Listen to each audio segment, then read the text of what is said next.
everybody, welcome back to my channel. It's Sarah, and we have a special guest. This is Gizmo, or Gizzy, or Giz, or the notorious G-I-Z, Giz Marquis, Gizzards. What else did we call you?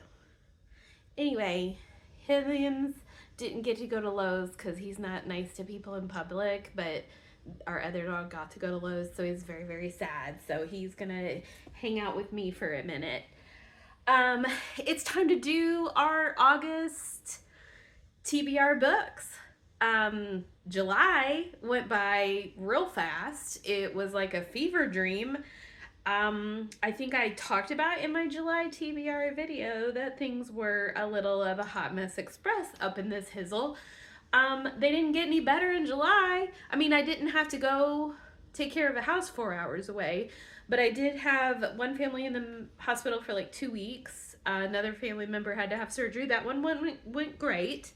I started having these like horrible esophageal spasms.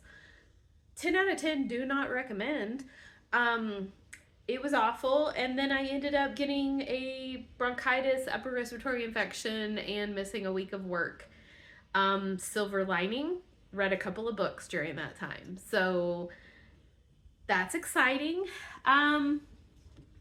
I will pop up on the screen if I can, if I think about it. But I read both of these books off of my video from July. I read The Whole Town's Talking, and I read The Summer of Broken Rules.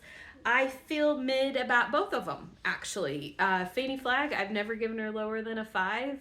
This was a 3.25 for me. This one went from a 4 down to a 2, back up to like a 3.5. It was a journey, but it was, you know, like it.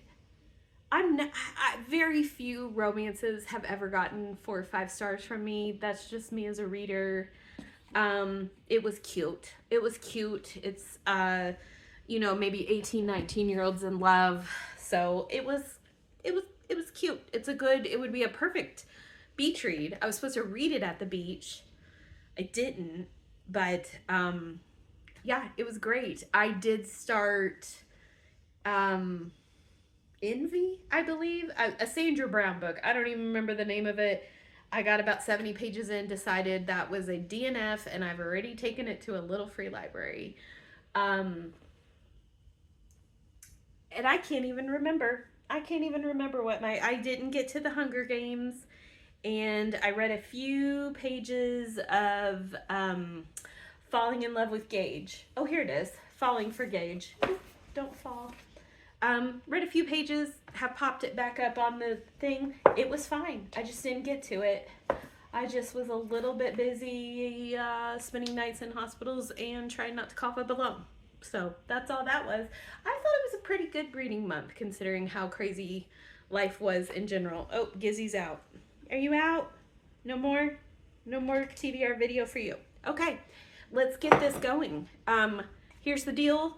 I'm going to pick 5 prompts. If one of those prompts is for like a nonfiction book, that will count as my nonfiction for the month. But what I decided I was going to do is pick 5 books and then add a nonfiction as a 6th book. So I guess we're picking 6 books, including 1 nonfiction is what my new rule is. So, because I cleaned all my shelves. I don't know if you can tell, they're not quite as haphazard as they have been. That's one good thing about being home for a week and getting a little bored, is that I donated like 30 books to little free libraries. I have all of my like summary books right here. I have the books that I like looking at the most up here. I've got a whole row almost of nonfiction, and I decided it's time to get started with that. And I'm never gonna just like randomly pick it out. We gotta like make that happen. Prompt number 1. Ooh, here we go. True crime. I really feel like I only have one of these, and it's been on a TBR before. Portrait of a Killer, Jack the Ripper, case closed by Patricia Cromwell. I do believe this, it's based on the story of Jack the Ripper from 1888. Um, and I didn't touch it the last time, and I would be glad to get to this. This is probably the oldest book on my TBR, and I was given it by an old coworker, and it moved into this house with me, and we have lived here since 2015. So it is 361 pages. So if I read about 10 to 15 pages a day, I could easily get this read like alongside another book. So that's what I'm going to try to do for the months going on, is read 10 to 15 pages of a nonfiction every day in addition to whatever fiction I'm reading. So there we go. Number 1. Let's go with prompt number 2.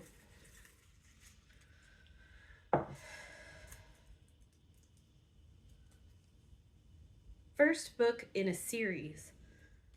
I feel like we had that last month. Did we have that last month? We did have that last month. Is this... Okay. Well, do I have it in here?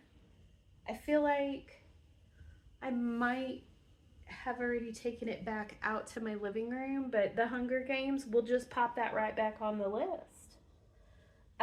Because I want to read it anyway, and I just didn't get to it. I really do want to read it, because the only other series you know what I have, unless that was one that I gave away, I have the Inheritance Games, I think. Or maybe I don't. I might have given away, or I might have stuck it in my closet. Something you don't know about me is, in my closet, I have this amount of books in my closet to bring out here when these get read. 'Tis a problem. So yeah, I'm gonna add Hunger Games. Just pretend that I'm putting Hunger Games right here, but it's out in my living room on my pretty shelves, being its pretty self. I really don't remember doing that, but it's not in here, so that must have been what I did. Welcome to your 40s. You don't remember doing stuff. Okay. Third prompt. Okay. The author's name starts with a J. I feel like I put this in here because I used to try to do an author from every letter of the alphabet, and I felt like there were so many authors that started with J. So I guess we could do first or last name. It doesn't say. So this one is Jeanette Duggar for Last Girl Standing. I just said Jeanette Duggar. That's not even her name. It's Jennifer Dugan. So there's that. Let's check the summary vibes. There's Carly Fortune, nope. Brian Grove, Robin Seisman, Nobody Wants to Have a J Name, Tessa Bailey, Newman, McDonough, Sue Monk Kidd, ooh, Jane Green.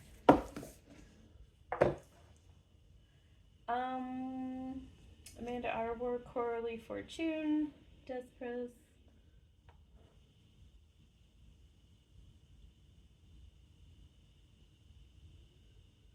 Let's just pick The Beach House by Jane Green, because that's summary, and summer is almost over. I'm not mad that it's gonna not be hot anymore. I am mad that it has been the craziest summer, and I feel like I have not even seen my children. Luckily, I have children in the driving, can take care of themselves age. That definitely helps with the crazy that we have experienced this summer, but it does, like, I used to basically be a stay-at-home mom that, like, planned the whole summer and went to the water park all the time, and that has not been this summer. And I know life changes, and I am in that phase of life where you just have to get used to the fact that your kids are never home, but that's a whole tangent for another day. Anyway, let's read some summer books. Okay.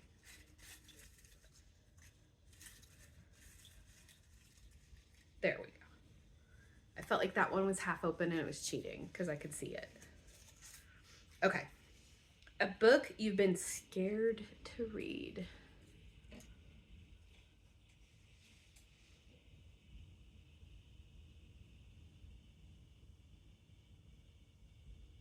I mean, if we're gonna stick with the summer theme, I read a different one a couple videos back. I read The Jet Setters, and I kind of didn't care for it. But before I knew I didn't care for it, I picked this up knowing it was by the same author. It's called The Lifeguards. I have a feeling it's about lifeguards. So, just not liking another book by an author, does that make me scared to read it? I'm not sure. If I didn't already have a nonfiction book, I would just get a nonfiction book. Ruth Ware, The It Girl. We read this for a book club. I didn't get to it during that time. Okay, maybe I need some bookends. I still have bronchitis, by the way. People seem like they didn't like it. Should I read that just in case? Because I'm like scared I won't like it. I don't. Oh. What about a Jodi Picoult book? Of course, I had her a couple, like maybe last month, and I just didn't get to it. But I mean, I'm scared of crying a lot because I've read like My Sister's Keeper. I've read other books, and that kind of scares me a little bit. Like just those really like deep books kind of scare me. The Pelican Brief, I'm a little scared I'm gonna hate it because I kind of hated the movie, but I also tried to watch it when I was like 11, and who's going to love The Pelican Brief at the age of 11?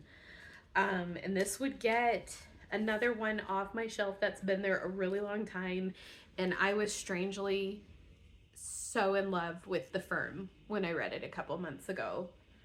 But I honestly, like, I'm not even sure why I decided to take this when my mom offered it to me, because when I saw the movie, I was so bored. But, like, everybody loves The Pelican Brief.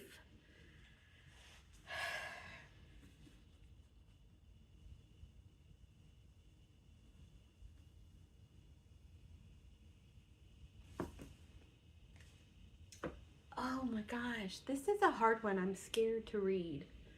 Do I have...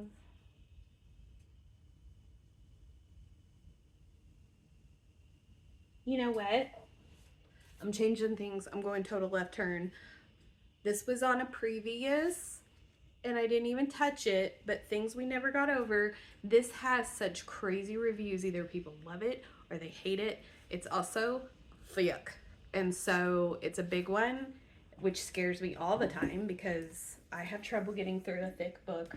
We're gonna go with that because I truly am pretty scared of that one.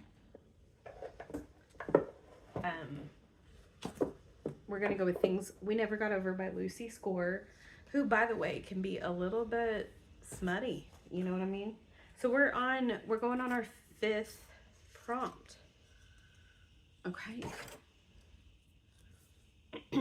A book with actual people on the cover. And I feel like I'm going to be able to find one of these in the summer section. So let's look. Mermaid Chair does not. Lifeguards, that's like a cartoon person. Meet Me at the Lake, that's cartoony. I mean, that's an actual foot. Let's keep trying. More feet. Why do we have feet? This is just paddles. Whoa. Summer's Child. This is Diane Chamberlain. I love her. I think she's my favorite author. I've just loved more of hers than I've disliked. I read one of hers a couple of months back that I only gave 3 stars to, but very rarely is that my situation with Miss Diane. She has written some bangers, and one of them, my very favorite, is The Secret Life of Cece Wilkes, and it says here, from the best-selling author of The Secret Life of Cece Wilkes. If you've read that book, please put it in the comments that you've read that book, because I don't know why it doesn't get more talked about. This little gal is 11. She's on the beach in North Carolina and she finds a newborn baby. They cannot find the identity, and she's adopted by this little girl's family. Now it's 20 years later and she's grown into an unusual young woman.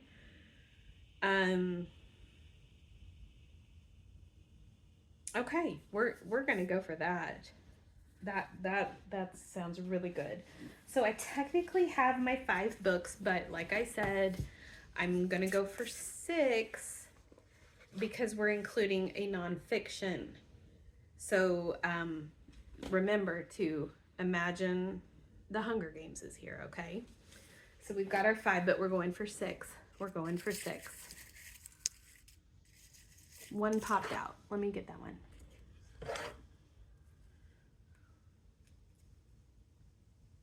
A memoir, which is also nonfiction, but it's like a little bit more fun nonfiction, you know what I mean? And I only have one memoir, so let's grab it. You know what? I have 2 now because I grabbed one recently. I do believe we would consider this a memoir. It is A Well-Trained Wife, My Escape from Christian Patriarchy. Yeah, so that sounds good. And then we also have Demi Moore. And I'm going to have a hard time picking this because I love a little like culty, Christian, culty. It says the Quiverful movement, which is what the Duggars are doing. But I have heard good things about this Demi Moore book. It's Demi, right? I'm saying it wrong. It's not Demi. It's Demi.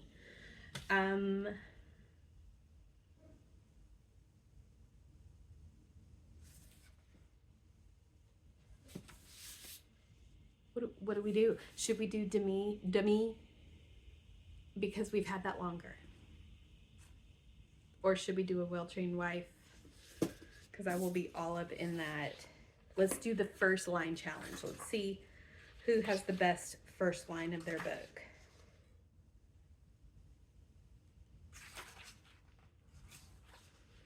This was my fault. I chased him up the stairs. That sounds kind of murdery.